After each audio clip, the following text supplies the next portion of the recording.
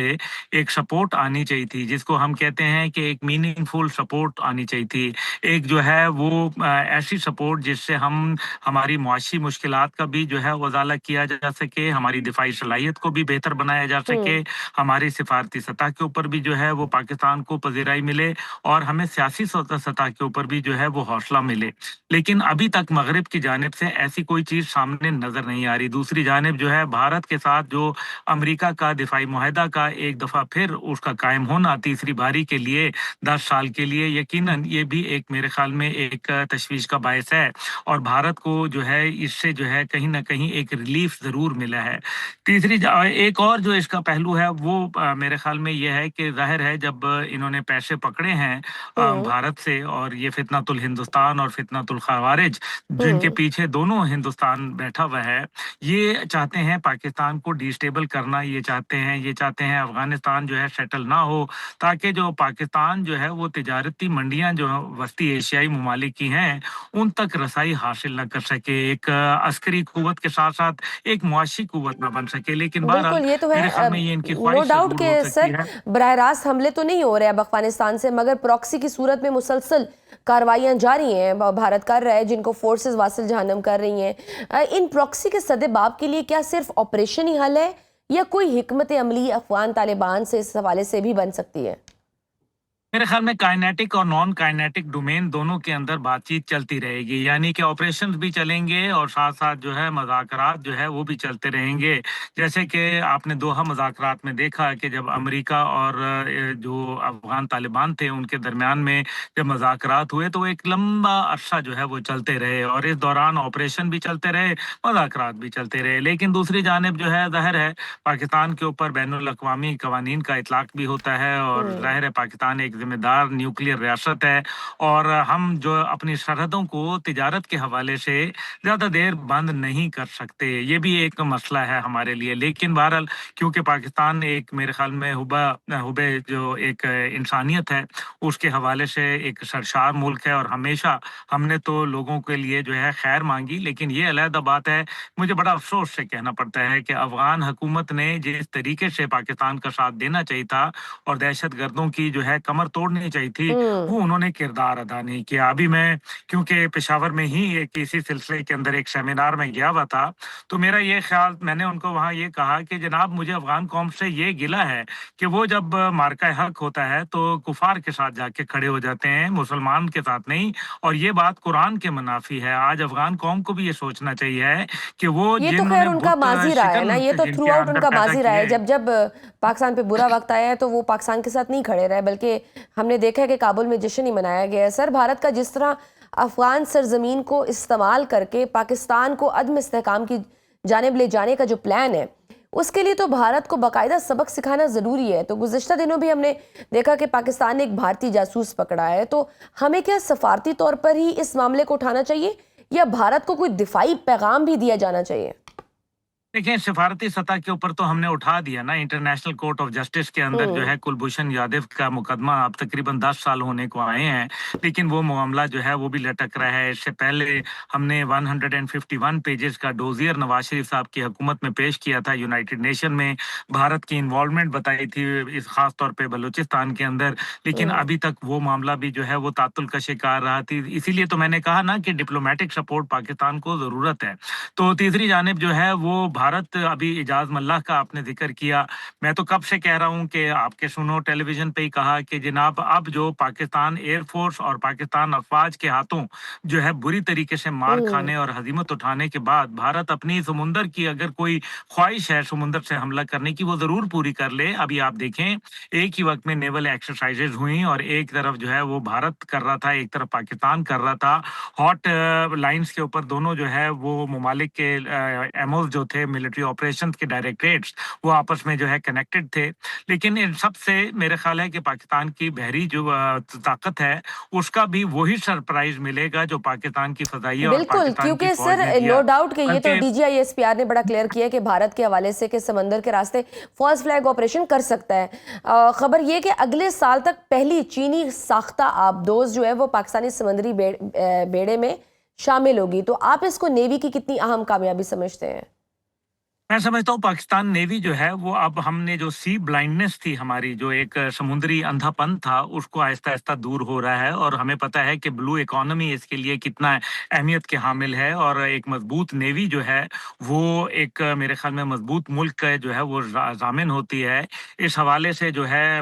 National institute of میری time جو ہے وہ اپنا کردار ادا کر رہا ہے۔ دنیا پاکستان میں بھی اویئرنیس ہو رہی ہے، ابھی جو نیول مشقیں ہوئی ہیں اس کے اندر بھی میرے خیال میں بہت سارے معاملات جو ہے لوگوں کے سمجھ میں آئے ہیں، پاکستان کا میڈیا جو ہے اس کو پازیٹیو لے رہا ہے، اور بھارت کا جو آبدوز کے آنے سے یقیناً ایک فائدہ ہوگا۔ ہمارے پاس ابھی آگسٹا کلاس جو ہے وہ سب مرینز موجود ہیں، اور یہ کافی پرانی ہیں، لیکن الحمدللہ یہ پرانی ہونے کے باوجود جو ہے اس کے اندر وقتاً فوقتاً جو ہے ان کی اوور ہالنگ اور ان کی جو ہے اپ گریڈیشن جو ہے وہ جاری ہوتی ہے۔ اور پھر سب سے بڑی بات یہ ہے کہ پاکستان کے پاس اس ٹائم پہ جو ہے بہترین سونار سسٹم موجود ہیں، اسی طریقے سے ہمارے پاس اینٹی سب مرین جو ہے وہ ڈرونز موجود ہیں، ہمارے پاس بابر میسائل ہے، ہمارے پاس ایکسوسٹ میسائل ہے۔ یہ وہ تھا جس نے ایچ ایم ایس شیفیلڈ کو جو ہے فاکلینڈ وار کے اندر برطانوی جہاز جو ہے ہر میجسٹیز شیفیلڈ تھا اس کو جو ہے وہ اڑا کے رکھ دیا تھا، 2 ٹکڑے کر دیا تھا۔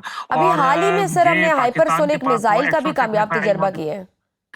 جی ایکسوسیٹ میسائل تو بڑا زبردست ہے، یہ تو بھارت اپنا وکرانت بھیجے، میں تو یہ امید کر کے بیٹھا ہوا ہوں، کیونکہ اگر وکرانت آئے گا تو نریندر مودی کا جو سندور ہے وہ پچھلی دفعہ تو ہم نے صرف بکھیرا تھا، اس بار ہم جو ہے وہ آپریشن ودوا کر دیں گے ان کو، یہ بات تو بالکل طے ہے۔ اور میرے خیال میں سلام پیش کرتا ہوں اپنے آرمی چیف کو، جنہوں نے ایک ایسی پالیسی جو کہ میں ہمیشہ سے اس کا مدعا رہا کہ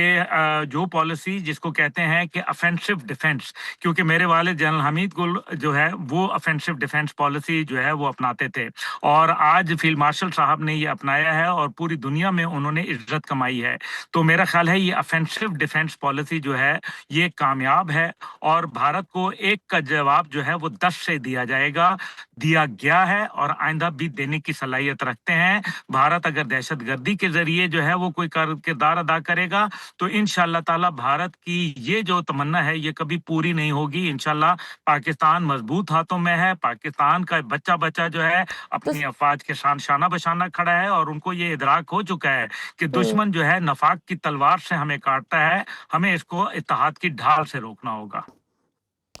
تو سر یہ جو میزائل ہے یہ بھارت میں کہاں تک کی رینج رکھتا ہے جو بھارت اتنا خوف زدہ ہے، یہ جو ہم نے hyper sonic Bharat missile launch کیا ہے؟ دیکھیں جو پاکستان کے جو میسائلز ہیں نا، الحمدللہ میں آپ کو بتاؤں 1000 میسائل اس ٹائم پہ بھارت کی 1000 پوزیشنز کے اوپر، جس کے اندر ان کے نیول ٹارگٹس ہیں، جن کے اندر ان کے کمرشل ٹارگٹس ہیں،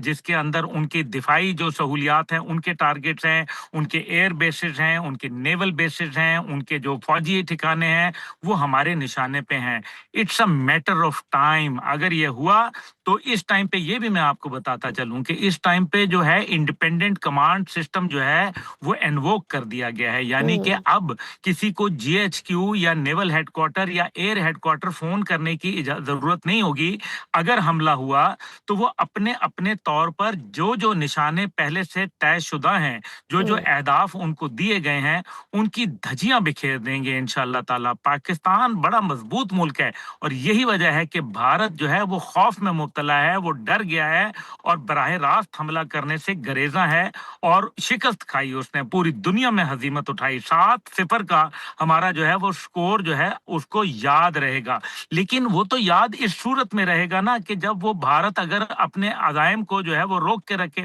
اور اگر یہ اس نے کام کیا تو میرا نہیں خیال کہ پھر وہاں یاد رکھنے والا بھی کوئی بچے گا انشاءاللہ تعالیٰ۔ پھر سدا بہار ہوگی اور پاکستان زندہ باد کے نعرے ہوں گے۔ ٹھیک ناظرین، ایک چھوٹی سی بریک لیتے ہیں، بریک کے بعد گفتگو کا سلسلہ آگے بڑھائیں گے۔ دیکھتے رہیے snow round up. Welcome back to snow round up. Abdullah صاحب، بھارت کا حال ہی میں امریکہ سے دفاعی معاہدہ بھی رینیو ہوا ہے، اس سے آپ ایسے کشیدہ حالات میں کیسا دیکھ رہے ہیں؟ کیا ہمیں بھی ہتھیاروں اور دفاعی آلات سے متعلق چین سے مزید خریداری اور معاہدوں کے لیے آگے جانا چاہیے؟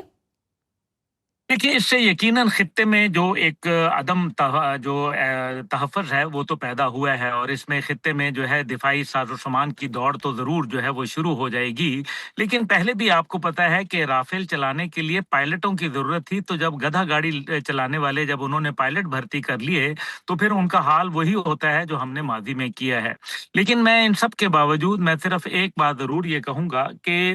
یہ یقیناً میرے خیال میں بہتر یہی ہو کہ ہم جو ہے وہ ان چیزوں سے اپنے آپ کو جو ہے کنارہ کریں، معاملات جو ہے وہ ہم بات چیت کے ذریعے جو ہے، اور انٹرنیشنل قوتوں کو چاہیے کہ ایک flash point, nuclear flash point بننے سے روکا جائے۔ لیکن اس سب کے ساتھ جو ہے دفاعی معاہدہ کے اندر امریکہ کا یہ نہیں ہے کہ اگر کوئی لڑائی ہوئی تو اس صورت میں امریکہ آ کے مدد کرے گا۔ یہ دفاعی معاہدہ جو ہے کچھ ٹرانسفر آف ٹیکنالوجی ہے، کچھ ان کو ویپن ہے۔ امریکہ آپ کو پتا ہے اس ٹائم پہ معاشی اعتبار سے کمزوری کا شکار ہے، 37.8 ٹریلین ڈالر کا مقروض ملک ہے، اور وہ چاہتا ہے کہ بھارت کا پیسہ جو ہے وہ اس کے دفاعی ساز و سامان کی انڈسٹری کو خریدنے کے لیے استعمال ہو۔ اس سے پہلے جے ڈی وینس جب گئے تھے وائس پریزیڈنٹ امریکہ، تو اس ٹائم پہ وہاں جو 4 کمپنیاں وہاں موجود ہیں امریکن اسلحہ کی ساز و سامان خریدنے والی، ان کو یہ کہا گیا تھا کہ ان کو جو ہے آپ جو ہے فیسیلیٹیٹ کریں، جو کہ بھارت نے نہیں کیا، جس کے اوپر ان کو ٹریڈ ٹیرف کا سامنا کرنا پڑا جو 50% تک جا پہنچا، اور اسی طریقے سے مشکل جو معاملات تھے وہ بھی ہم نے دیکھے بھارت کے لیے اور ابھی بھی موجود ہیں۔ پھر ان کا جو B1 ویزا جو تھا اس کے اندر آپ نے دیکھا کہ وہ $1,00,000 اس کی جو ہے وہ فی کر دی گئی، تو بھارت کے لیے مشکلات جو ہے وہ آئیں، اور کئیوں کو تو بیڑیوں پہنا کے جو ہے وہ ملک بدر کیا گیا، یہ بھی ہم نے دیکھا۔ وہ ہاؤڈی مودی اور وہ جو آئی لو ٹرمپ جو ہے وہ بات ختم ہو گئی ہے، لیکن اس سب کے باوجود میں یہ سمجھتا ہوں کہ جو اس ٹائم پہ بات چیت ہو رہی ہے وہ ریئل ٹائم مانیٹرنگ کی ہو رہی ہے، وہ خطرناک ہے، کیونکہ ریئل ٹائم مانیٹرنگ کے ذریعے پاکستان اور چین نے چین کے جو اس سیٹلائٹ سے فائدہ اٹھاتے ہوئے جو ہم نے الحمدللہ مارکا حق کے اندر جو بھارت کو ایک ہزیمت آمیز شکست دی تھی، اگر ریئل ٹائم مانیٹرنگ بھارت کے پاس آتی ہے تو یقیناً یہ میرے خیال میں پاکستان کے لیے ایک یقیناً چیلنج ہوگا، لیکن انشاءاللہ تعالیٰ وہ کہتے ہیں ٹھیک، نا کہ کوئی ایسی بات نہیں ہے، انشاءاللہ بالکل تعالیٰ ٹھیک غازی سر، غزہ شہید کی تو بھی بات ہمارا کرتے موٹو جاتے ہے۔ ہیں، بالکل ٹھیک سر، غزہ کی بھی بات کرتے جاتے ہیں۔ اس کے حوالے سے بھی جو امن معاہدہ تھا وہ کوئی کامیاب ہوتا دکھائی نہیں دے رہا، کیونکہ اسرائیل کی جارحیت جاری ہے اور وہ کہتے ہیں کہ ہم امریکہ کو بتا کر غزہ پہ حملہ کرتے ہیں۔ آپ کو کیا لگتا ہے کہ حماس اس ساری سچویشن میں کوئی زیادہ دیر ٹالریٹ کرے گا؟